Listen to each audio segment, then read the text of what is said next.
Admiral Jake Morrison walked through the long hallways of Luna Base, his boots making soft sounds on the metal floor. The underground facility stretched deep into the moon's surface, hidden from any enemy ships that might be watching Earth's satellite. He had been called to an emergency meeting, and the look on his aide's face told him it was not good news. The war room was already full when Jake arrived. Officers from every branch of Earth's military sat around a large table, their faces grim. On the wall, a massive screen showed star maps and ship positions. Red dots marked enemy locations, while blue dots showed human forces. There were far more red dots than blue ones. Commander Lisa Rodriguez stood at the front of the room, her hands clasped behind her back. She had been running Earth's spy network for 5 years, and Jake had never seen her look this worried. When she saw the Admiral enter, she nodded and activated a recording device. "What you are about to hear was intercepted from Zenthari military communications 3 hours ago," Lisa said. Her voice was steady, but Jake could hear the anger underneath. "We have confirmed the translation is accurate." The speakers crackled to life, and alien voices filled the room. Even through the electronic translation, the tone was clear. The Zenthari were laughing. Jake listened as enemy commanders discussed Earth's defenses like they were looking at toys built by children. "The humans have placed metal platforms around their planet," one voice said, amusement clear in every word. "They think these simple structures will stop our fleet."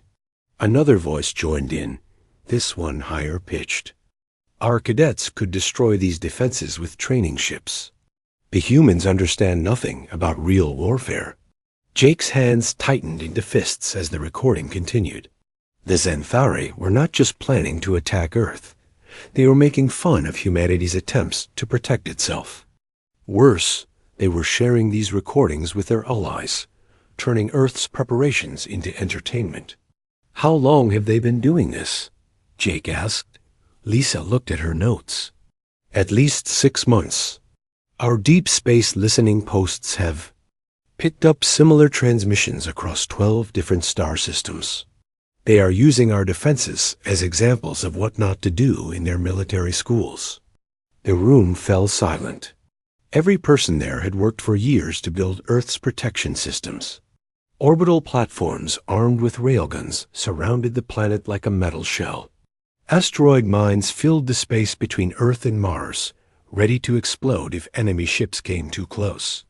Hidden bases on distant moons held missile batteries that could strike targets millions of miles away, but the Zenthari saw all of it as a joke. Colonel Danny Rodriguez, Lisa's younger brother, spoke up from his seat near the back. "Sir, our intelligence suggests they are right about one thing. Their main battle fleet has over 800 ships. Each of their big ships carries more firepower than our entire space navy." Jake studied the numbers on the screen. The Zenthari Empire had been growing for centuries, absorbing smaller civilizations and adding their ships to an already massive fleet. They had conquered dozens of worlds, each time facing enemies who fought the way everyone expected space battles to work. Big ships shooting at each other until one side ran out of ammunition or crew. "They think we will fight like everyone else," Jake said, more to himself than to the room. "They expect us to line up our ships and trade shots until the stronger force wins." Lisa nodded. "That is exactly what they expect. Their battle plans assume we will meet them in open space with everything we have. They have calculated that the fight will last approximately 4 hours." The Admiral walked to the star map and pointed at the red dots moving toward Earth. "How long until they arrive?" 3 weeks, sir. Maybe less if they push their engines hard." Jake looked around the room at the faces of Earth's military leaders. These men and women had spent their entire careers preparing for this moment. Not just the battle itself, but the choice of how to fight it. Humanity had advantages that the Zenthari did not know about, technologies that had been developed in secret for exactly this situation. Contact President Williams, Jake said. Tell her we need an emergency session of the Global Defense Council. Full authority, all options on the table. Colonel Rodriguez raised his hand. Sir, what are you thinking? Jake smiled for the first time since entering the room. I am thinking that the Xanthari are about to learn why it is dangerous to underestimate humans. They want to laugh at our defenses? Let them. But we are not going to fight this battle the way they expect. 6 hours later, Jake stood in the president's office in New Geneva. The room was small and simple, with only a desk, a few chairs, and a window looking out at the Swiss mountains. President Karen Williams sat behind the desk, reading reports on a tablet. She was a small woman with gray hair, but Jake had learned never to mistake her size for weakness. They are really making fun of us? She asked, looking up from the reports. Yes, Madam President. And not just to their own people. The recordings are being shared with other alien governments. They want everyone to know that Earth will be and high. Easy conquest. Karen set down the tablet and walked to the window. My grandfather used to tell me stories about the old wars on Earth. He said the biggest mistake any general could make was thinking the enemy was stupid. Jake waited for her to continue. The Xanthari think we are primitive because our technology looks different from theirs. They see our orbital platforms and think we do not understand how to build proper warships. They are wrong. The president turned back to face him. Admiral, I am authorizing the use of Project Retribution. Full discretionary powers.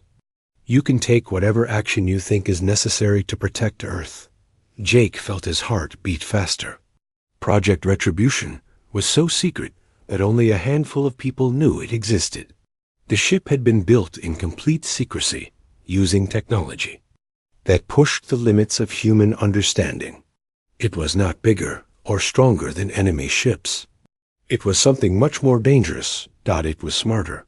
Madam President, are you sure? Once we use the Retribution, there will be no going back. The galaxy will know what we are capable of. Karen smiled. Good. It is time they learned that humans do not give up easily. Send one ship, Admiral. Show them what happens when they mock. Our defenses. Jake saluted. Yes, Madam President. One ship. As he left the office, Jake was already planning the mission in his head. The Xanthari expected Earth to send every available ship to fight their massive fleet. Instead, humanity would send just one vessel. The enemy would laugh when they saw it coming. They would think it was either a desperate last attempt or a surrender mission. They would be wrong about that too. The USS Retribution had been designed for exactly this kind of mission, not to destroy the enemy fleet, but to prove a point. 2. Show the galaxy that human beings had their own way of fighting wars.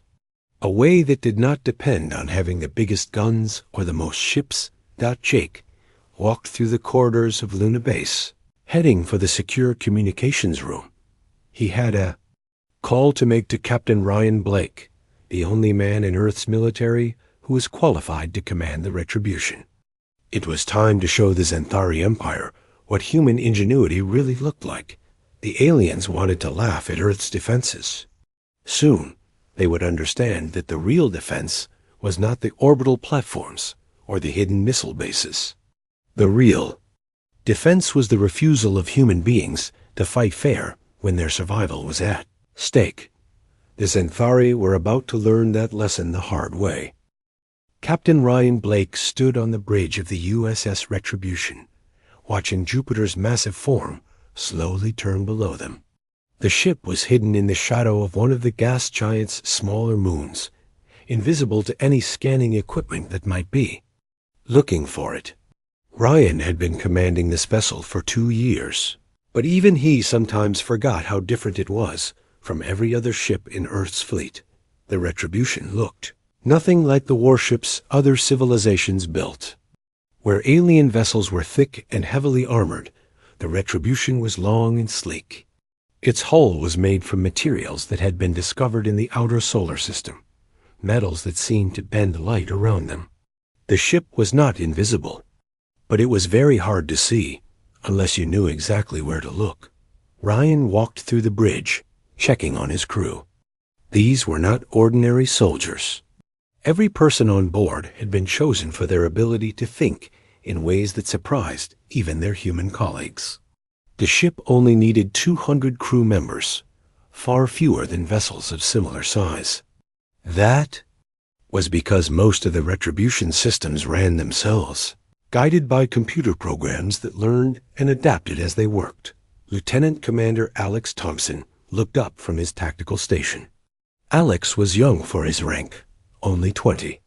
8 years old, but he understood the ship's weapons better than anyone else alive. The weapons were not the kind that other species would recognize. They did not fire missiles or energy beams.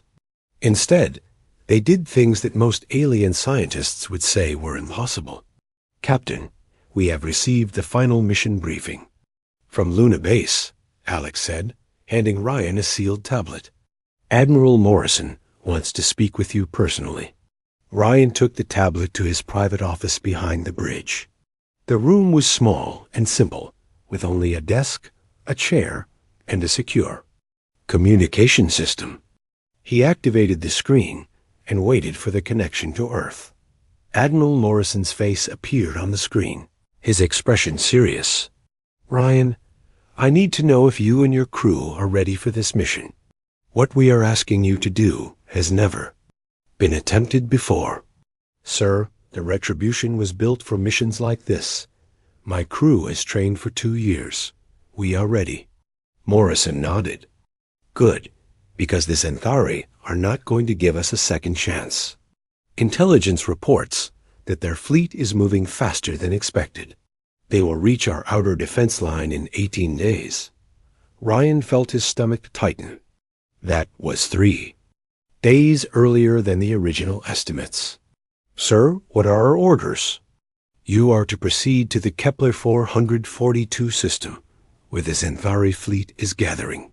You will demonstrate Earth's real defensive capabilities." "But Ryan, you are not to engage in direct combat. This is not about destroying their ships. This is about showing them that humanity fights wars differently than anyone else." The Admiral paused, his eyes focusing intently on Ryan through the screen. "The Xanthari think our orbital platforms are primitive because they do not understand what those platforms really do. Your job is to educate them." Ryan understood. The orbital defense platforms around Earth looked like simple weapons to alien observers.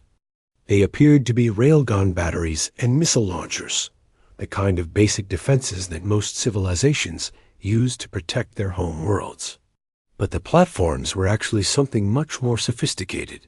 They were part of a system that the Xanthari had never encountered before. "Sir, how much can I reveal about our capabilities?" Morrison smiled grimly. "Everything, Captain. It is time the galaxy knew what humans are really capable of. The age of hiding our technology is over." After the Admiral signed off, Ryan called a meeting of his senior officers. The Retribution's conference room was circular, with no head table. This design helped encourage the kind of free thinking that made the ship so effective. Everyone's ideas were equally important, regardless of rank. Chief Engineer Maria Santos was the first to arrive.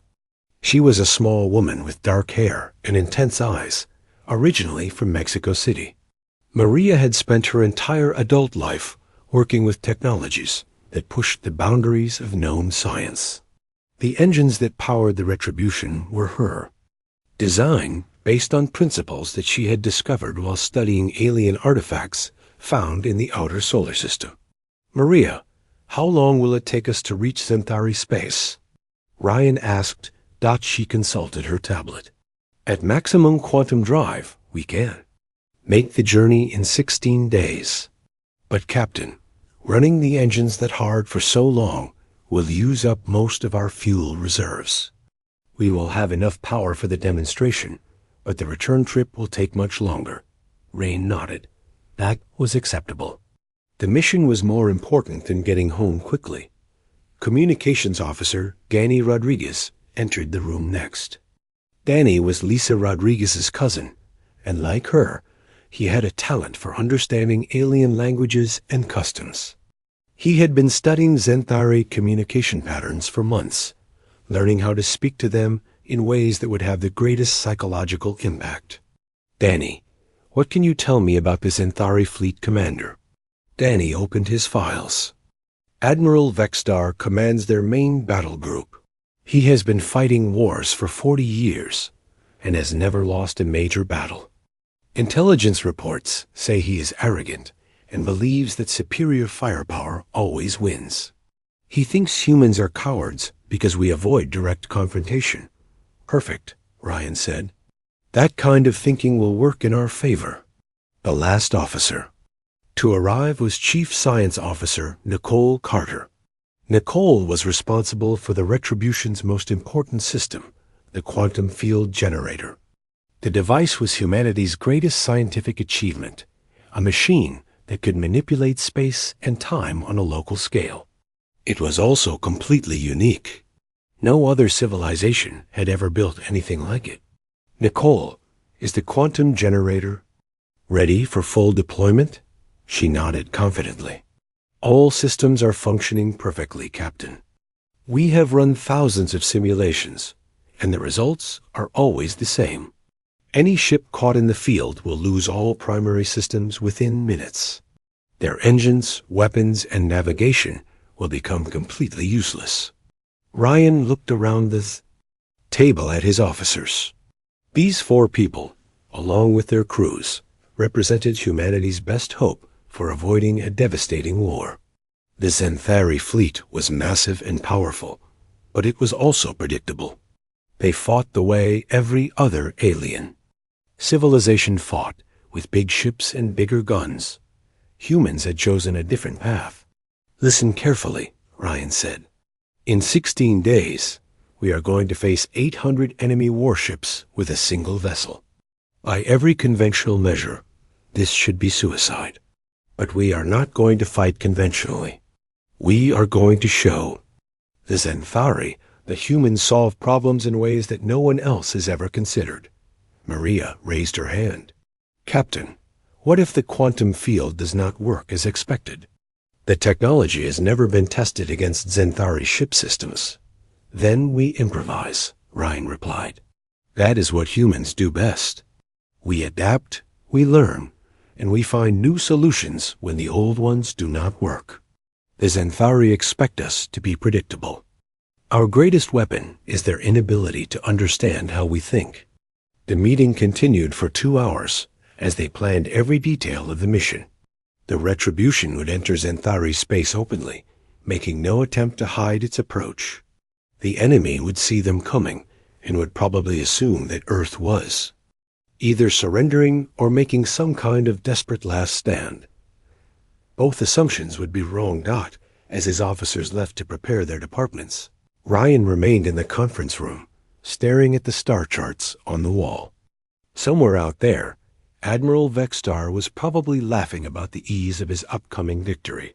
The Xanthari commander had spent months studying Earth's defenses and had concluded that humanity posed no real threat to his empire.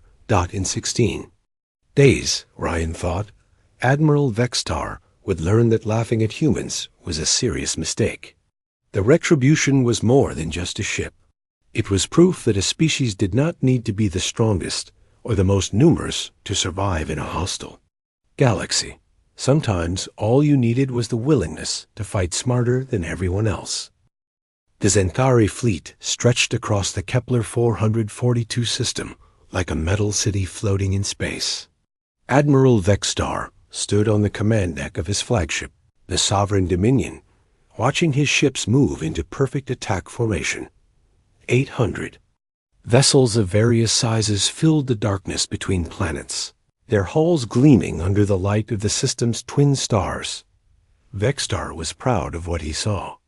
This was the largest battle fleet the Xanthari Empire had assembled in over 50 years.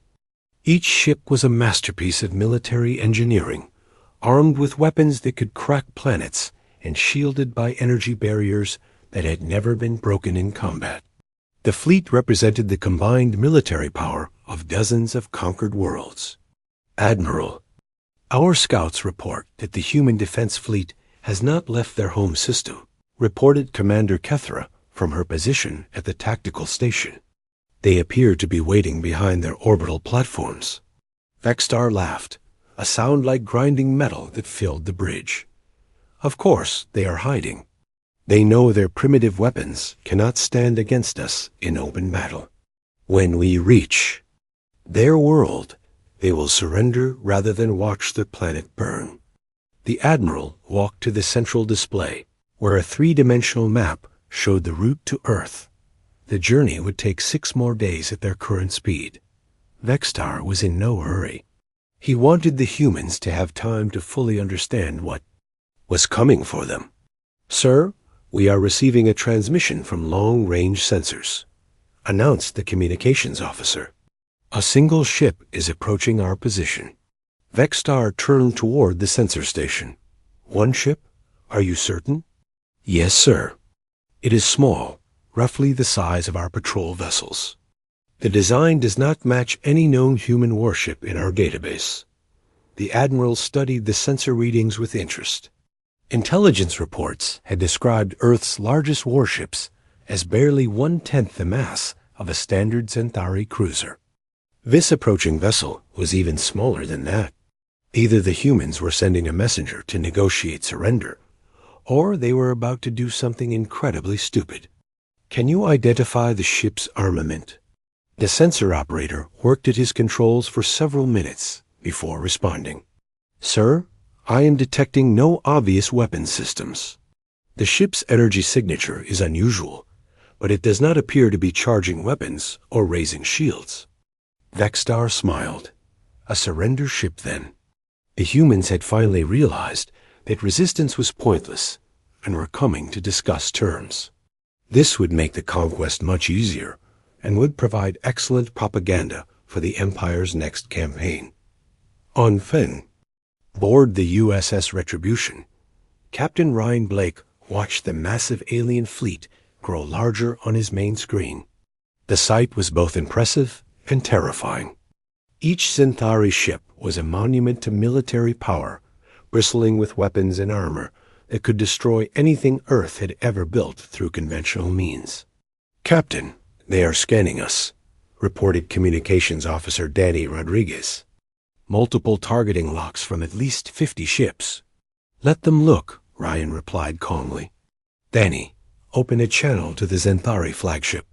Broadcast on all frequencies, so every ship in their fleet can hear what we have to say. Danny worked at his controls, establishing contact with the alien fleet. Within seconds, the face of Admiral Vexstar appeared on the main screen. The Centauri commander was tall and thin, with gray skin and eyes like black stones. When he spoke, his voice carried the confidence of someone who had never lost a battle. Human vessel, you are in violation of Centauri space. State your purpose or be destroyed. Ryan stood up from his command chair, his hands clasped behind his back. Admiral Vexstar, I am Captain Ryan Blake of the United Earth Defense Force. I have come to deliver a message from my government. Vexstar's laugh filled the bridge of the Retribution. A message? Let me guess, human. Your leaders wish to surrender before we reach your pathetic world. They hope to spare their people by offering submission now, rather than after we destroy your orbital platforms. Actually, Admiral, I am here to give you a demonstration. The Centauri commander's expression changed from amusement to confusion. A demonstration of what? Of why it was a mistake to mock Earth's defenses. Ryan nodded to Chief Science Officer Nicole Carter, who began powering up the quantum field generator. The device was located in the heart of the Retribution, surrounded by layers of shielding and backup systems.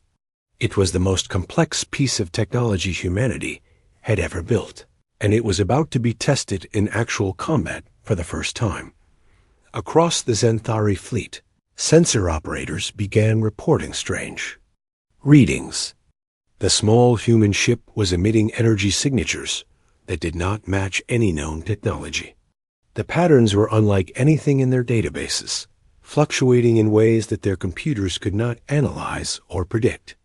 "Admiral, the human vessel, is generating some kind of field," reported Commander Kethra.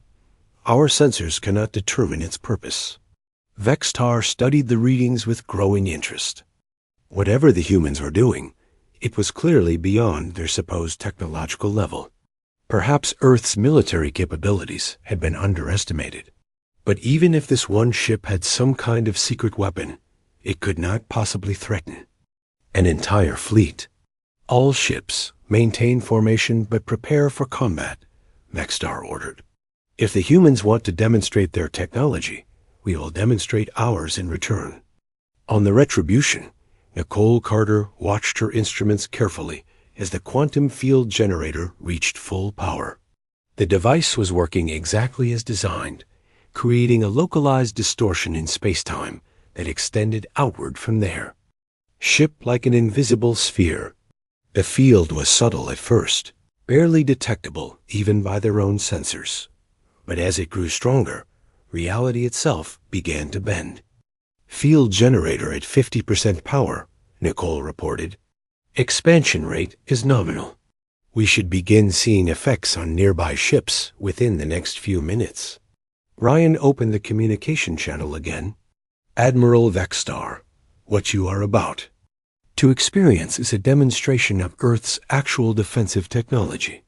The orbital platforms you have been laughing about are not primitive weapons. They are quantum field generators, exactly like the one my ship is now activating."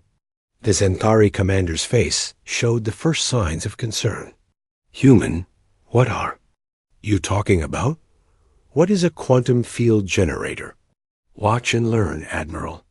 The first Zentari ship to experience problems was a destroyer positioned near the front of the formation. Lieutenant Commander Alex Thompson monitored the tactical display as the alien vessel began to drift out of position, its engines flickering and failing. Within minutes, similar problems began appearing throughout the fleet. "Captain, we are reading system failures across multiple enemy ships," Alex reported.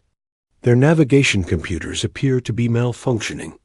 Several vessels have lost attitude control." Ryan smiled. The quantum field was working exactly as the scientists had predicted.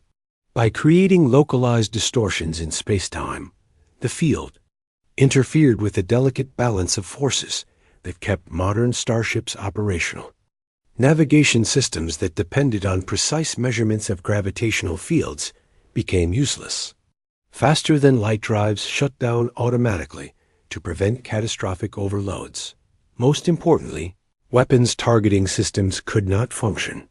When space itself was unstable, Admiral Vextar watched in growing horror as his mighty fleet began to fall apart around him. Ships that had conquered dozens of worlds were now drifting helplessly, their crews unable to maintain even basic operational systems.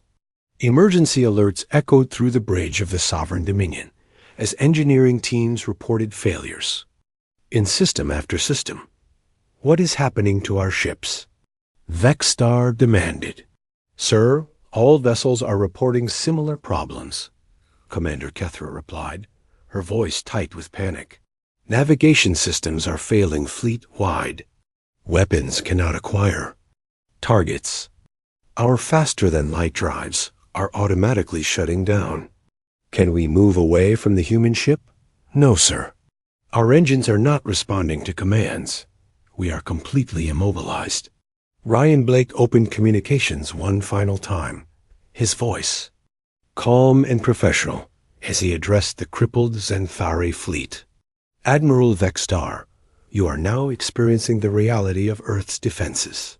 Every ship in your fleet is currently disabled and helpless. Your weapons cannot target anything. Your engines cannot move you. Your communication systems barely function."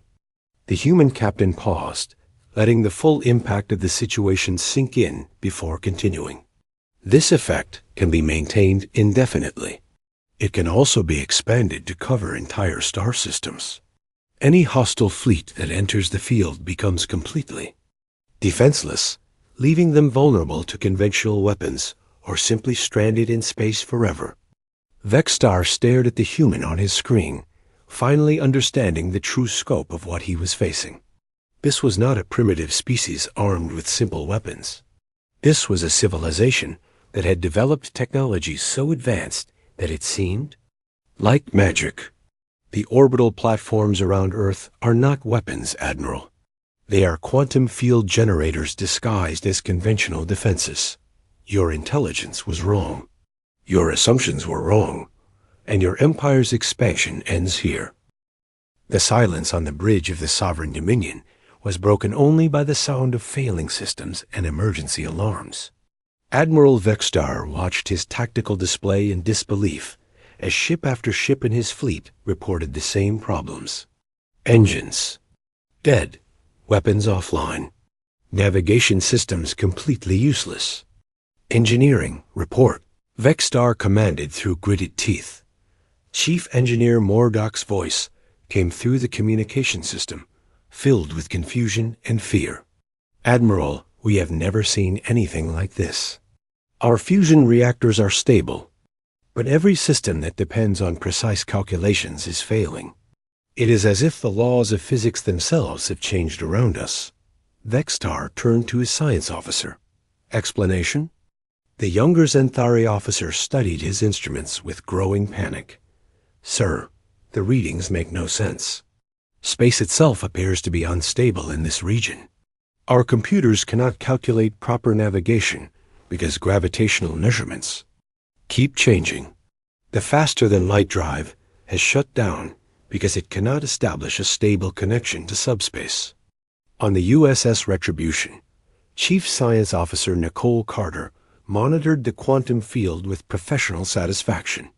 The technology was performing better than even their most optimistic projections. The field was now encompassing over 200 Zenthari ships, and every vessel caught within its influence was completely helpless. Captain, the field is maintaining perfect stability, Nicole reported. Power consumption is well within acceptable limits. We can keep this running for weeks if necessary. Captain Ryan Blake nodded and activated the ship-wide communication system. All hands, this is the captain. What you are witnessing today will change the balance of power in the galaxy forever. Every person on this ship should be proud of what we have accomplished. He turned to Communications Officer Danny Rodriguez. Danny, record everything. I want complete documentation of the Zenthari fleet's condition. Earth's government will need proof of what happened here. Danny worked at his controls, capturing detailed sensor readings of each disabled alien ship. The recordings would show beyond any doubt that a single human vessel had neutralized an entire invasion fleet without firing a single conventional weapon. Lieutenant, Commander Alex Thompson studied the tactical situation from his station. Captain, should we move closer to the flagship? We could demonstrate the field's effects on their command systems more directly. No, Ryan replied. We have made our point. Now we let them understand what it means. Across the Zenthari fleet, panic was spreading from ship to ship. Crews that had conquered dozens of worlds found themselves completely helpless, drifting in space like debris. Emergency protocols that had worked for centuries were useless against technology they could not understand or counter. Captain Zeltar of the heavy cruiser Dominant Strike tried desperately to regain control of his vessel. Weapons officer, can we target the human ship manually? No, sir, came the reply. The targeting computers cannot lock onto anything. Manual firing systems require gravitational reference points, but those measurements keep changing. Navigation. Can we move away from here using backup thrusters? Sir, we cannot determine which direction is away. Our instruments show that we are simultaneously moving toward and away from every object in the system. Admiral Vexstar listened to similar reports from throughout his fleet. Ships that had never been defeated in battle were now as helpless as cargo vessels. The mighty Xanthari Empire, which had dominated this region of the galaxy for centuries, had been brought to its knees by a single human ship. "Human vessel," Vextar said, reopening communications with the Retribution. "What do you want?" Captain Blake's image appeared on the main screen, his expression calm and professional. "Admiral, I want you to understand something very important. Earth is not the primitive world your intelligence reports described. We have been preparing for your arrival for a very long time." Ryan paused, letting his words sink in before continuing. "Your scouts observed our orbital platforms and assumed they were simple weapons. Your military analysts studied our ship designs and concluded we were technologically inferior. Your empire made the mistake of judging us by your own standards." The human captain gestured toward something off-screen. "Chief Carter, please explain to the Admiral how our technology works." Nicole Carter stepped into view, her hands clasped behind her back in a professional manner. She had spent years developing the quantum field generator, and she was proud to finally share her work with the galaxy. "Admiral Vestar, what you are experiencing is a localized manipulation of space-time," Nicole explained in simple terms. "Our quantum field generators create regions where the normal laws of physics become unstable. Your ships depend on precise calculations to function. When those calculations become impossible, your vessels become inoperable." Vextar stared at the human scientist. "That is impossible. No civilization has ever developed such technology. No civilization has ever approached the problem the way humans did," Nicole replied. "Your species, like most others in the galaxy, focused on building bigger weapons and stronger shields. We chose a different path. We learned to change the rules of the game itself." The Admiral's expression grew darker. "Even if you can disable our ships, you cannot destroy an entire fleet with one vessel. This demonstration proves nothing." "Captain," Blake smiled. "Admiral, you still do not understand. We do not need to destroy your fleet. We can simply leave you here, drifting in space forever. Your ships will never be able to move again as long as the quantum field remains active." The implications of this statement hit Vextar like a physical blow. His fleet carried supplies for a 6-month campaign. If they could not move their ships, they would eventually run out of food, water, and air. 800 vessels and their crews would die slowly in the darkness of space. "But we are not going to do that," Ryan continued. "We are going to give you a choice." Lieutenant Commander Alex Thompson brought up a star chart on his display, showing the route back to Xanthari space. The path was clear and direct, requiring only basic navigation to follow. "You can order your fleet to withdraw from human space immediately," Captain Blake explained. "Return to your own territory and never threaten Earth or its colonies again. If you do this, we will deactivate the quantum field and allow you to leave." Admiral Vextar felt the weight of 800 ships and their crews on his shoulders. The choice was simple but bitter. He could order a retreat and save his people, or he could refuse and watch them all die for the sake of pride. "What guarantee do we have that you will keep your word?" Vextar asked. "The same guarantee Earth had that your empire would not attack us," Ryan replied. "None. But unlike your government, ours prefers negotiation to conquest. We gain nothing by destroying your fleet unnecessarily." The Xanthari Admiral looked around his bridge at the faces of his officers. These were career military personnel who had devoted their lives to expanding the Empire's borders. The idea of retreating from a single enemy ship went against everything they had been taught, but the alternative was the death of everyone under his command. "If we withdraw, what happens to the rest of the galaxy?" Vextar asked. "Will Earth interfere with our other military operations?" Captain Blake considered the question carefully before answering. Earth has no interest in conquering other worlds, Admiral, but we will not tolerate attacks on human colonies or on species that request our protection. The galaxy is large enough for both our civilizations to exist peacefully.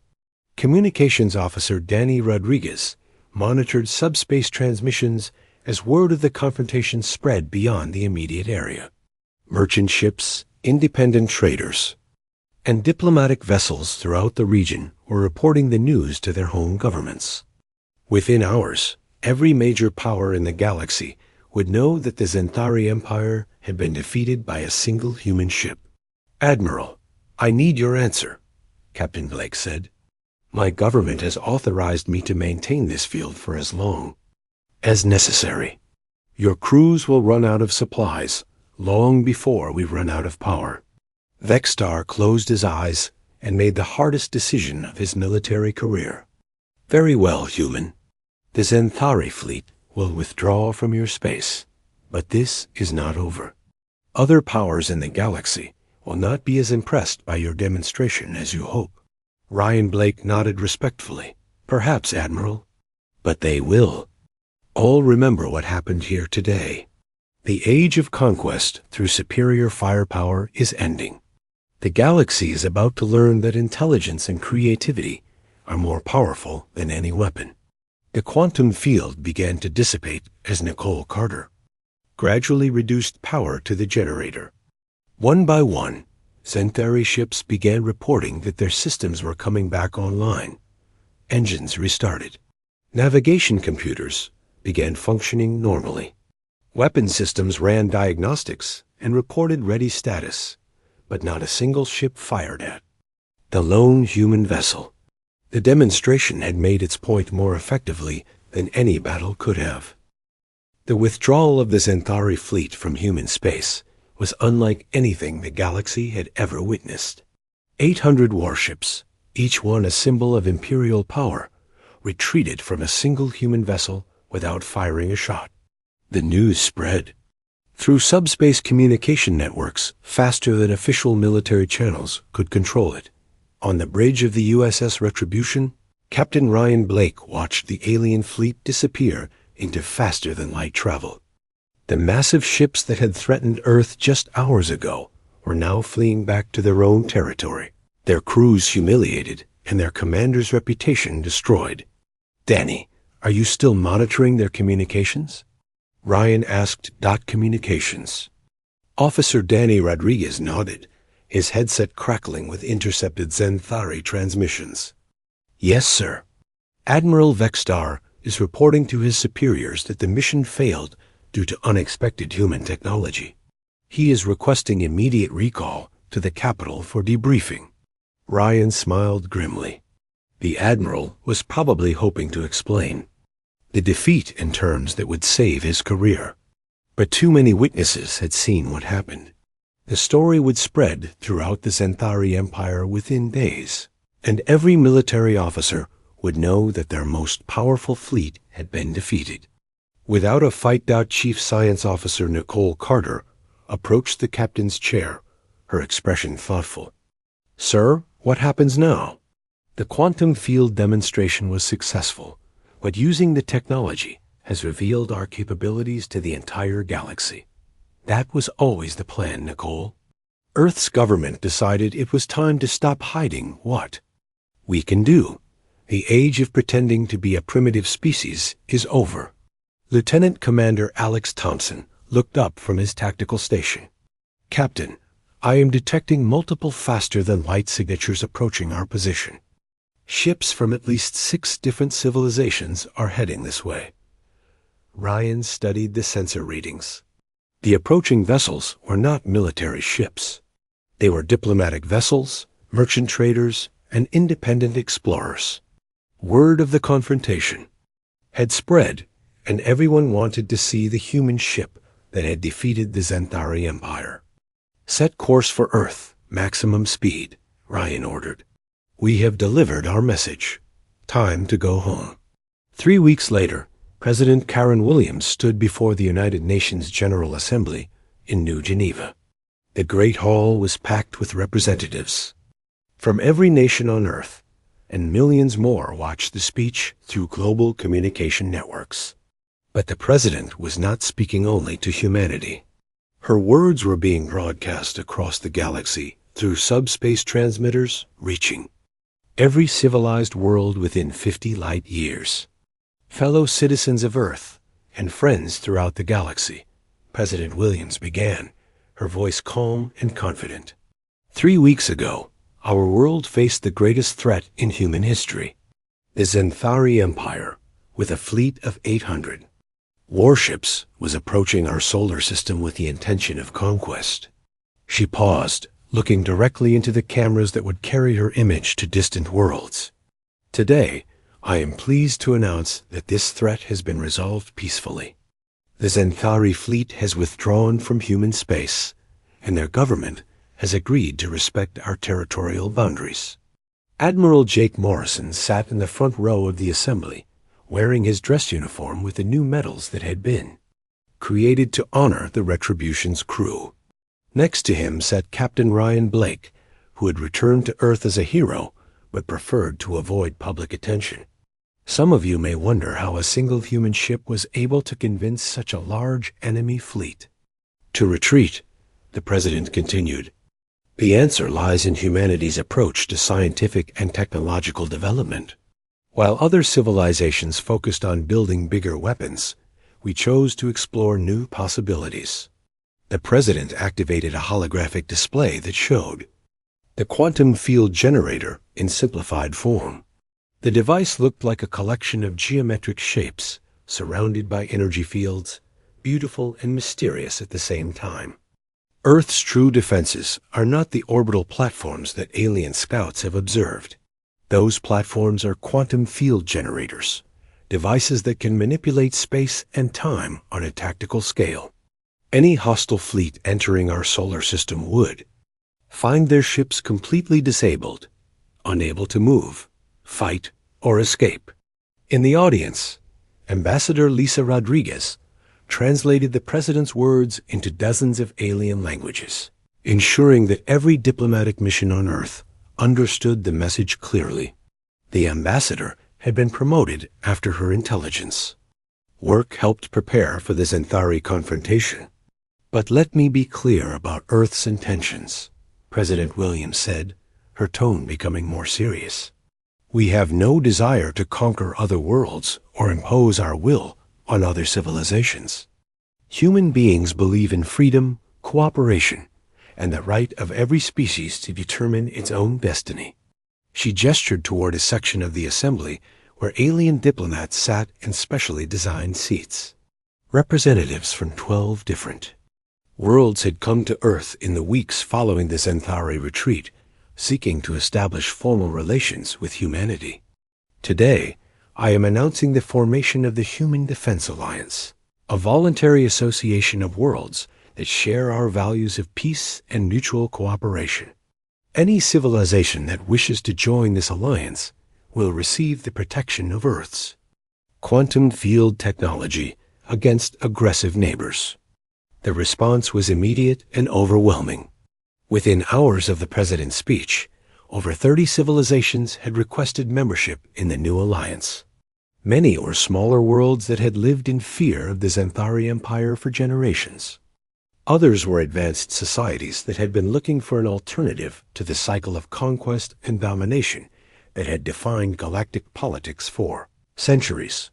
On the Zenthari homeworld of Vex Prime, Admiral Vexstar sat in a small room waiting for his court-martial to begin. The military tribunal would determine whether his retreat from human space had been justified or if he should be executed for cowardice. But the admiral knew that his career was already over. No Zenthari officer could survive the humiliation of being defeated by a single enemy ship. The door opened and General Korthek entered, his uniform decorated with medals from dozens of successful campaigns. The general had been chosen to lead the tribunal because of his reputation for fairness and his understanding of modern warfare. Admiral Vexstar, General Korthek said, taking a seat across from the disgraced officer.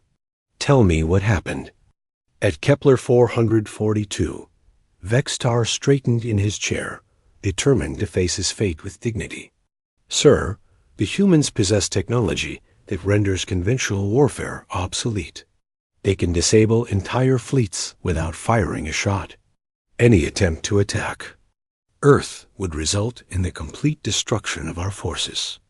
The general studied the official reports for several minutes before speaking again. The Empire has ruled this region of the galaxy for 3 centuries. We have never encountered technology like this before. No, sir. The humans have developed something entirely new, something that changes the rules of space combat fundamentally.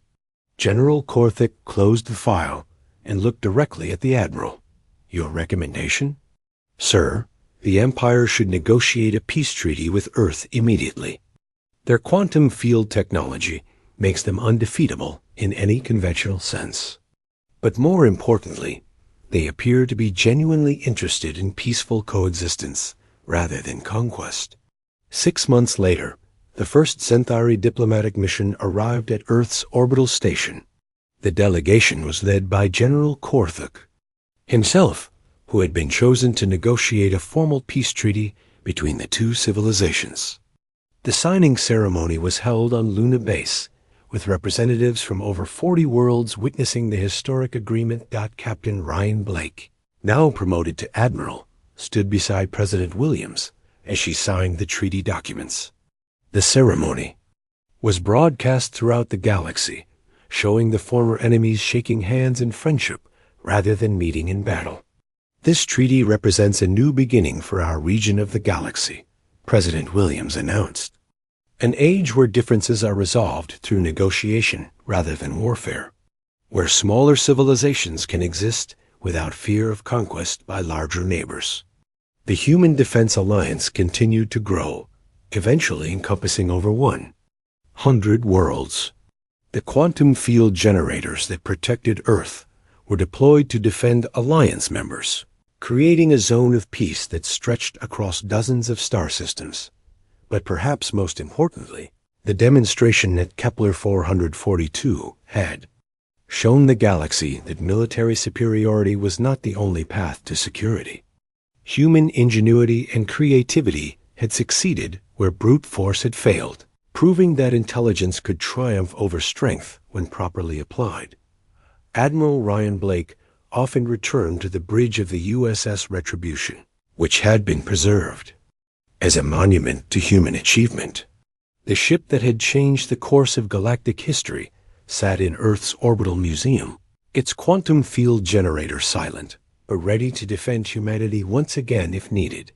The galaxy had learned a valuable lesson about underestimating human beings.